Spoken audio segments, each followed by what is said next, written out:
Good day and welcome back to the 5 Minute Ticket, the podcast where we answer your questions. This week's question comes from our viewer Lily. She asks, what happened at Pearl Harbor? So this week we will be answering her question in our podcast titled Pearl Harbor, the American Experience. We will address the reason why Pearl Harbor was bombed, what happened during the bombing, and what ultimately resulted from the attack on Pearl Harbor. When the Second World War began, the United States decided to remain isolationists. The memory of the First War was still fresh in their minds, and the country was only just beginning to get back on its feet from the Great Depression. However, despite their claims at remaining neutral in the war, the United States was supporting the Allies by providing them with weapons and producing other war materials. Contradictorily, at the very beginning of the war, before Japan officially became an Axis power, the United States was also trading materials with them.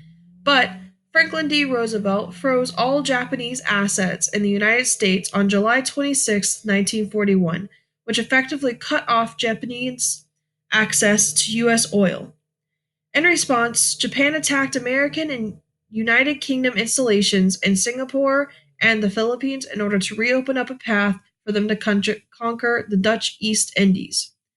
Japan wanted the Dutch East Indies because it was rich in oil and other precious materials that would be crucial for their production of war materials. Japan also knew that they would need to stun the Americans so they would not immediately retaliate when they went to take over the Dutch East Indies. So, on December 7th, 1941, Japanese planes flew over Pearl Harbor and bombed battleships for 2 hours. During the attack of Pearl Harbor, no aircraft carriers were lost because by lucky coincidence, they were all out on maneuvers. Japan was able to succeed in their goal of attacking Pearl Harbor to stun the Americans.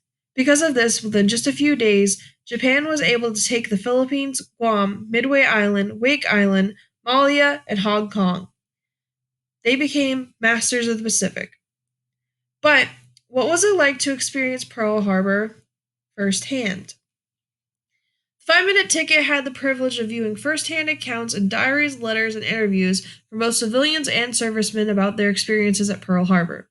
If you're listening to this podcast on our website, be sure to view the link in the video that will display photographs and other primary sources as we continue our discussion. The first account we will hear from is a woman named Beth, who was writing a letter to her parents as the attack happened. Beth states that she can see the smoke pouring from the air from Pearl Harbor, and that she's distressed because her husband went to Pearl Harbor for work just a few hours before. Beth turned on the radio and listened to the public announcement confirming it was a Japanese attack on Pearl Harbor and that civilians should stay in their homes and off the phone lines at all costs. She states after the second wave of the attack, she believes she saw submarines going out of the harbor.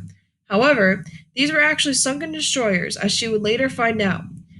Beth then recounts how, at 3 p.m., we have seen no planes except for Japanese planes, and that is what bothers me. The reason Beth has seen no American planes is because Japanese did not only attack the harbor, but also airfields on the island as well. Luckily for Beth, her husband came home to her safely. However, at the end of the night, over 2,000 men and women had died. The 5 Minute Ticket had a special privilege to hear World War II veterans recount the experience they had and what they saw at Pearl Harbor. In this audio clip, we will play.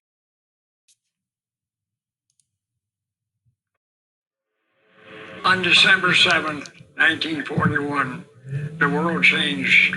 Very quickly, you realized that this was a normal situation.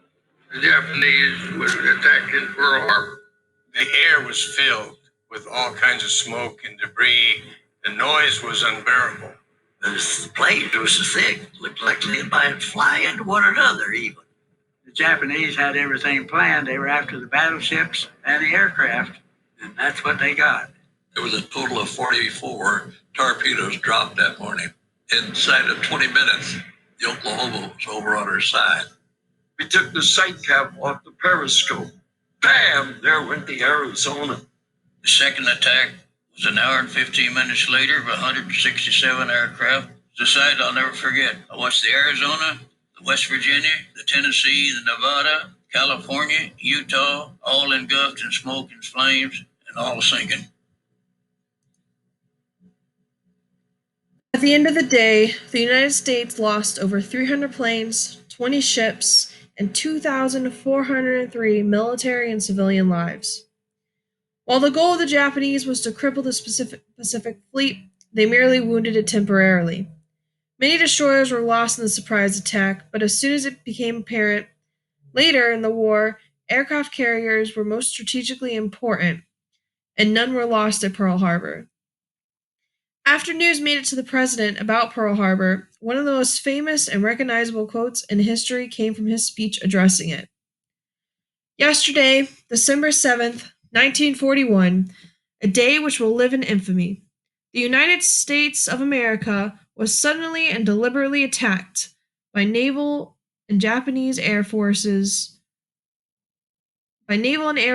of the Japanese Empire. After the attack on Pearl Harbor, the entire nation rallied to enter the war and specifically go after Japan. Congress approved going to war with only a single vote against entering it. It was never the intention of Japan to stir the United States into entering the war. Even the man who led the attack on Pearl Harbor did not approve of this idea. Within his diary, he stated, "I fear all we have done is to awaken a sleeping giant and fill him with a terrible resolve." And was indeed what they had done. Just 4 years after the United States entered the war, Japan surrendered. Come back next week to find out how and why Japan ultimately surrendered to the United States. This has been your 5-minute ticket. Thank you for listening, and good day.